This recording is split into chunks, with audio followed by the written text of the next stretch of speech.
Cuma ini doang yang agak sedikit berfungsi. Oh, asik.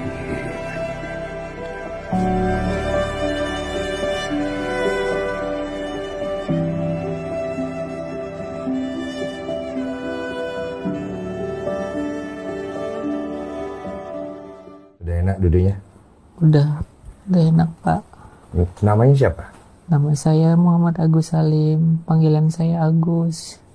Umur saya 33, jalan 33. Istri? Iya, ini istri saya. Namanya siapa? Elmi. Saya udah lihat videonya dan saya itu dihubungi sama Novianti Pratiwi ya, yang YouTuber itu. Cuma saya pengen tahu dulu kronologinya. Itu kan saya lihat di CCTV lagi pulang naik motor tuh. Iya, itu pulang kerja. Jadi kan saya kerja sama istri di satu tempat tuh, kafe. Jadi kita kerja berdua. Istri saya itu kerjanya di belakang. Kalau saya di depan jadi leader. Nah, jadi tuh ada anak training 2 orang. Terus salah satunya itu yang tersangka lah. Jadi tuh permasalahannya itu bukan permasalahan yang besar banget sih gitu. Ya permasalahannya sepele Pak. Jadi kan ada customer order, dia kan masih baru. Ya 1 minggu lebih kurang lah gitu. Dia kerja di situ. Cuman anaknya memang agak sedikit berani. Kalau dibilangin itu kayak apapun yang ini jangan dulu pegang ini, tapi tetep aja dijalanin sama dia. Cuman nanti kalau salah pasti kan saya yang dimarahin sama bosnya saya gitu kan. Bukan marah, maksudnya diperingatin jangan kayak gitu kan. Iya. Nah terus di waktu itu dia order ke customer ada order gitu ke dianya kan. Dia rekomendasikan makanan ini, dia nggak catet makanan itu di awal. Terus customernya komplain dong, kok makanan saya udah lama gini nggak keluar tanya gitu kan. Oke. Nah saya tanyalah sama boleh saya sebutin namanya? Boleh. Namanya panggilannya Aji. Aji, aku bilang gitu, tadi kan tuh customer ada order ini, bener nggak? Nggak ada katanya gitu kan. Aji yang rekomendasi ke dianya, kok malah itu lama nggak keluar, aku bilang gitu kan. Di kasir juga nggak ada masuk, aku bilang gitu kan. Terus di belakang, wah katanya, yaudah Aji minta maaf aja, Gus bilang gitu kan. Namanya customer adalah raja, kita nggak boleh, aku bilang gitu. Gini katanya gitu. Tadi bener nggak Aji, itu orderannya bener nggak? Enggak ada katanya gitu kan. Agus mastiin lagi nih, naik ke atas kan. Iya mas, ada mas katanya gitu. Masnya aja itu yang lupa. Agus paling nggak suka sama orang-orang yang nggak jujur gitu. Karena apapun itu, Agus lebih seneng sama orang-orang yang jujur. Kalau dia ngakuin kesalahannya itu, Agus seneng gitu.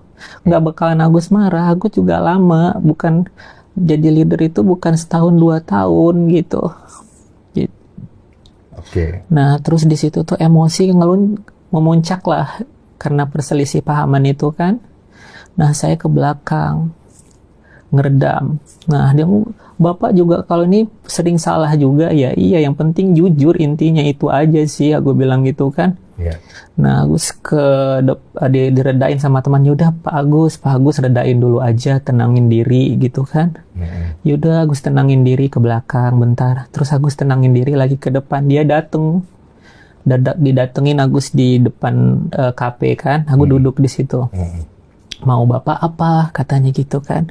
Mau bapak apa? Agus tarik, Agus pengen dia ngobrol, cuman tangan Agus dibeginiin sama dia kan. Dilawan sama dia. Agus kepengen ngobrol gitu, gimana solusinya gitu kan. Terus dia bilang gitu, terus mau bapak apa? Ya udahlah, aku bilang gitu. Lama-lama lu bang juga, aku bilang gitu. Udah lu pulang aja sana.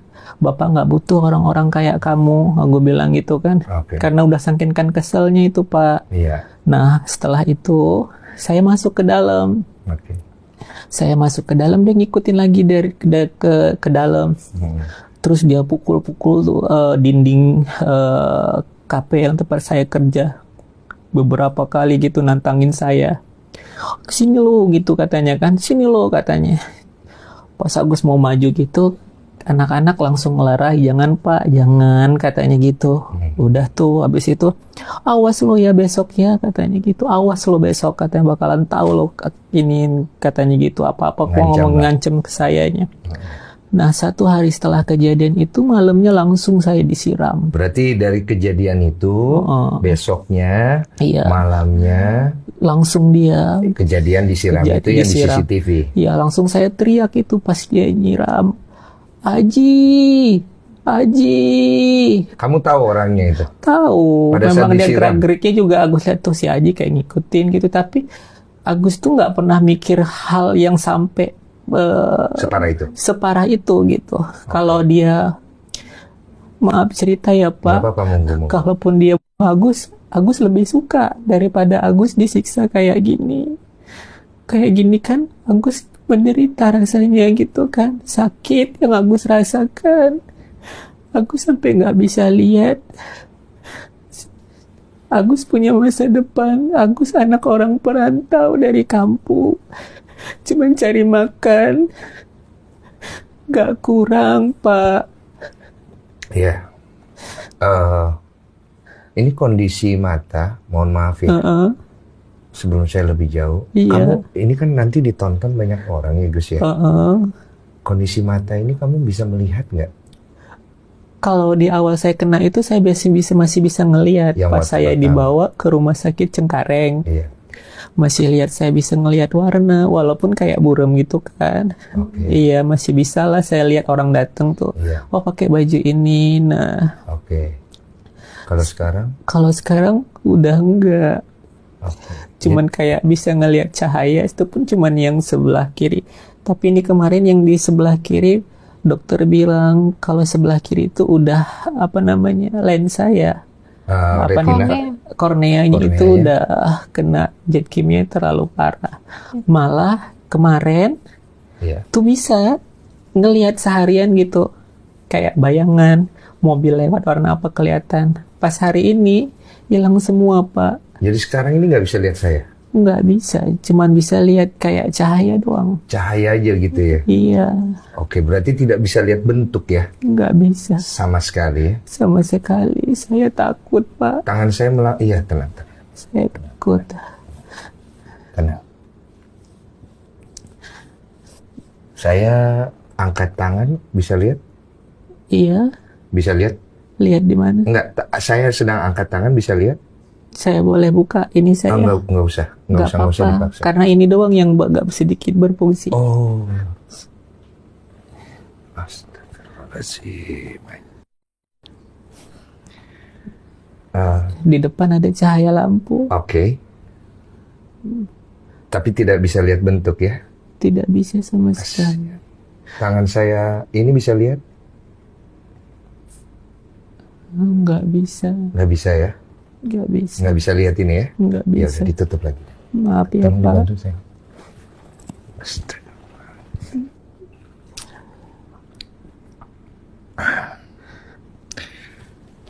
Jadi sebelum saya lanjut, ini kan ditonton sama semua orang. Iya. Bapak kan nggak bisa lihat wajah Bapak nih. Iya, pasti serem banget ya Pak. Nggak serem, luka bakar aja.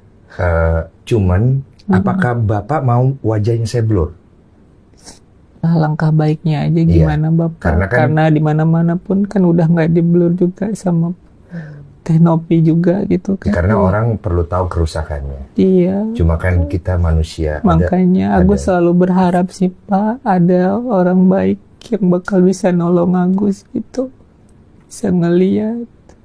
Jadi Agus pengen ngeliat lagi aja udah gitu. Udah itu aja, jadi Agus nggak mikirin kayak muka Agus seperti apa, keadaan badan Agus seperti apa. Agus udah nggak mikirin. Agus yang penting bisa ngeliat, bisa kerja, bisa nafkahin istri Agus. Karena umur Agus kan masih muda, masih panjang perjalanan hidup Agus. Iya. Kamu bisa ngerasa air mata kamu keluar gak? Bisa. Bisa ya? Oke. Ini saya lihat kan antara bola mata sama kelopak mata itu udah nyatu ya? Betul ya? Enggak. Dia nempel gitu? Iya, kelopak matanya. itulah yang mau dioperasi nanti katanya Iya, gitu. mau dikasih kelopak mata. Iya. Coba kerusakannya dari dokter apa aja kalau boleh tahu? Semuanya sih kerusakannya itu udah 98 gitu lah, 93 98 gitu kata dokter. Untuk area mata. Iya, saya sampai ngedrop banget sih dengernya gitu. Karena saya bermimpi untuk bisa ngeliat. Tapi ketika dokter nerangin gitu ke saya cuman bisa pasrah. Saya tuh sebenarnya depresi di awal juga gitu. Iya, paham. Tapi walaupun saya kayak gitu, karena saya punya kekuatan, saya pikir lagi kalau misalnya saya berontak, saya keras, saya teriak-teriak pun gak ada gunanya. Tapi saya punya orang yang paling kuat nyemangatin saya. Itu Wak saya sama istri saya. Kalau gak ada Wak sama istri saya tuh, mungkin saya udah gak bisa kayak gini. Mungkin saya stres, depresi, teriak. Kenapa? Saya hidup merasa gak ada guna. Sadarnya. Gak ada gunanya, Pak. Udah hidup saya kayak gini, hidup pas-pasan. Untung ada Teh Nopi yang ngebantu Agus juga untuk biayakan, dia bukan donasi.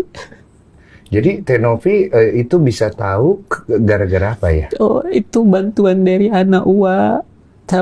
Dia nge-DM. Oh, dia minta bantuan Teh Novi. Iya. Makanya Teh Novi hubungin saya. Iya.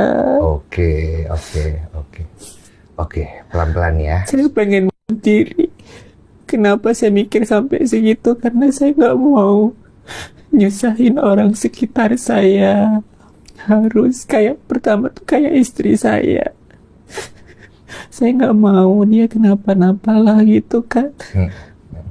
Karena tahu sendiri kalau udah kayak gini saya nggak bisa apa-apa. Yang saya bisa lakuin cuman diam, tidur.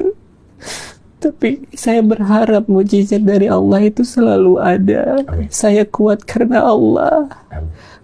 Karena ada Allah juga yang nyemangatin saya selalu. Di saat saya depresi, saya kayak teriak-teriak. Kalau ada Wawa itu selalu saya bawaannya tenang banget gitu.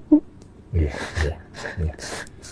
Pada saat kejadian kan disiramnya itu random kan, intinya ke arah wajah kalau saya lihat. Iya bener. Istri kena juga. Kaki, Cuma untung kaki, istri bagian saya kaki. nggak kena. Oh, cuma Muka. bagian Kelihatan kaki. aja. Tapi kan ada celana.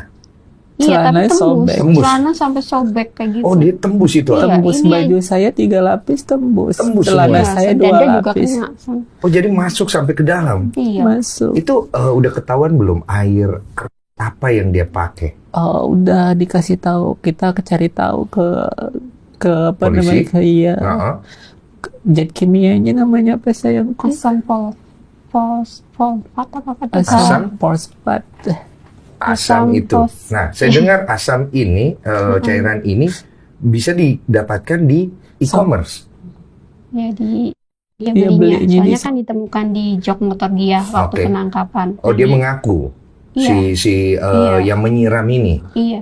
Oke, si Aji ini. Iya, Iya. itunya juga sisa dari air tasnya ditemukan di jok motor dia. Oh, ada bekasnya di situ. Ada. Maksudnya. Jadi dari kejadian penangkapan terhadap Aji itu selang berapa waktu? Jadi tanggal 1 malam itu kejadian, tanggal 3-nya ditangkap. Oke, tidak jauh lah ya. Dia dijebak, maksudnya kayak sama ini suruh dateng gitu lah, minta. Iya. Iya. Jadi kayak ditangkapnya udah disetting lah supaya dia ketangkap lagi gitu kan ya. Bener. Nah, pengakuan dari polisi mengenai keterangan si Aji ini atas dasar apa dia melakukan hal ini menurut si Aji?